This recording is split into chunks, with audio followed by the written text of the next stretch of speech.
हेडलाईनचे प्रस्तुत करता घरकुल मसाले, दे रोजच्या जेवणाला मायेची चव घरकुल मसाले। जयकुमार गोरेंवर आरोप करणाऱ्या महिलेला सातारा पोलिसांकडून अटक। प्रकरण मिटवण्यासाठी 3 कोटींची मागणी केल्याचा ठपका। 1 कोटींची खंडणी स्वीकारताना या महिलेला अटक। सातारा पोलिसांची माहिती। महिलेला देण्यासाठी 1 कोटी जयकुमार गोरे यांच्याकडे आले कुठून? एवढी मोठी रक्कम देण्याइतकं त्या महिलेकडे काय? रोहित पवारांचा सवाल। तर सभागृहात खोटी माहिती सादर केल्याप्रकरणी गोरेंविरोधात हक्कभंग आणणार।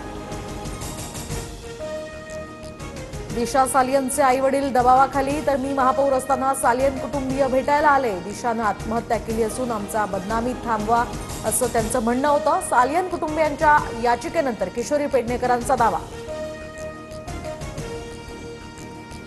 एक बाई अत्यंत विचित्र आवाजात किंचाळत म्हणाल्या, 56 जण पायाला बांधून फिरते। त्यांच्या कार्यकर्तृत्वाचा आलेख सांगताना लोक यापेक्षा जास्त आकडा सांगतात।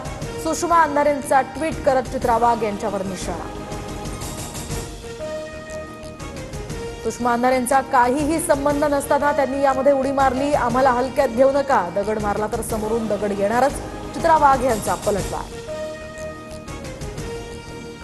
धनंजय मुंडेंनी दाखल केलेल्या याचिकेवर आज सुनावणी। तर करुणा मुंडे प्रकरणातील कोर्टाच्या आदेशाला आता धनंजय मुंडेंचं आव्हान।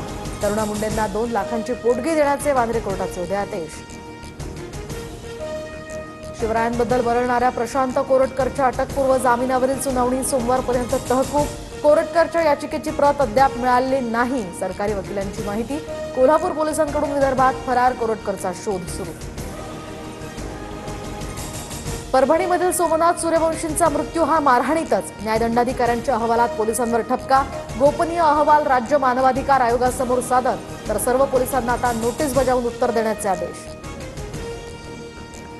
औरंगजेब कबर वादाच्या पार्श्वभूमीवर एनआयए पथक संभाजीनगरात दाखल। खुलताबाद परिसराची पाहणी। जालना परभणीतील हालचालींवर सुद्धा लक्ष।